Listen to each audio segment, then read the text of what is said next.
So, we kind of got on this long stretch about saunas, and I think we need to pull it back as far as, Let's do it. you know, the big benefits of saunas. So, if you were to give an elevator pitch, why should somebody use a sauna? What are the big health benefits of, sauna and heat therapy? Yeah. So sauna therapy is not something new. I would say infrared sauna therapy is something new, but where we're seeing the majority of research on saunas is done in a traditional sauna setting. When I say traditional sauna setting, that is your standard heater with the rocks. Some people will refer to them as wet saunas when they add water to the rocks, or Yeah. they'll be referred to as a dry sauna if it's just your standard heater with the rocks. Anyways, where all the medical and health benefits come from is once we start seeing the heart rate mimic that of like moderate aerobic exercise, which is typically done at like your zone 2, 60 to 70% of your max heart rate.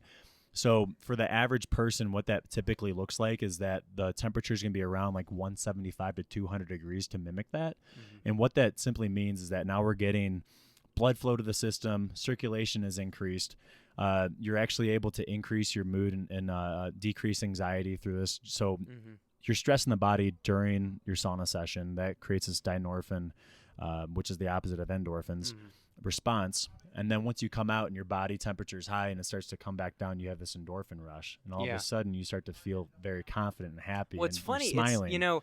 it's we obviously get it and it makes sense, especially if you exercise, it makes sense to you. But, it's the stress and the pressure you can put on your body purposefully that makes you more resilient to the, stresses, anxieties later in life when you don't want those or have them purposely happen to you. So, again, it's the same way we break down our muscles so they can build up better later. You're putting this heat stress on your body, building up these heat shock proteins, and, you get the benefits, obviously not during the sauna experience, but later. Yeah. So like the heat shock protein response that everybody talks about. Yeah.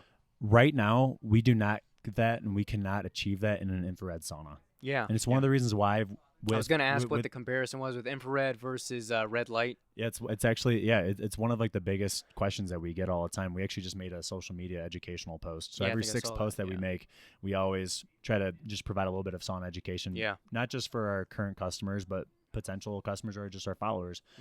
And what we've done and what we've realized is that traditional sauna therapy, because of how hot it gets, now this depends on how acclimated you actually get to the heat.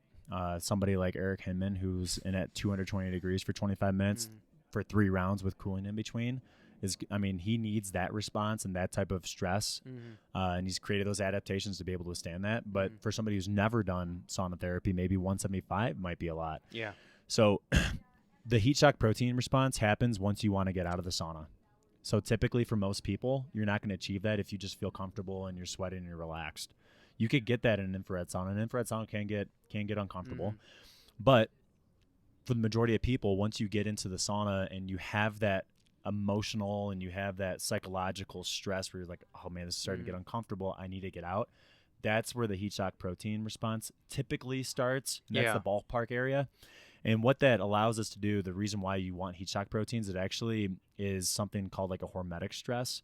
And that adaptation you get from that hormetic stress allows you to acclimate to further hotter environments. So let's say you're training for the bad water 135. I was going to ask how this would be for that. Yeah. Right. So let's say you're in this really hot environment. It would make sense for you to train your body at a hotter environment.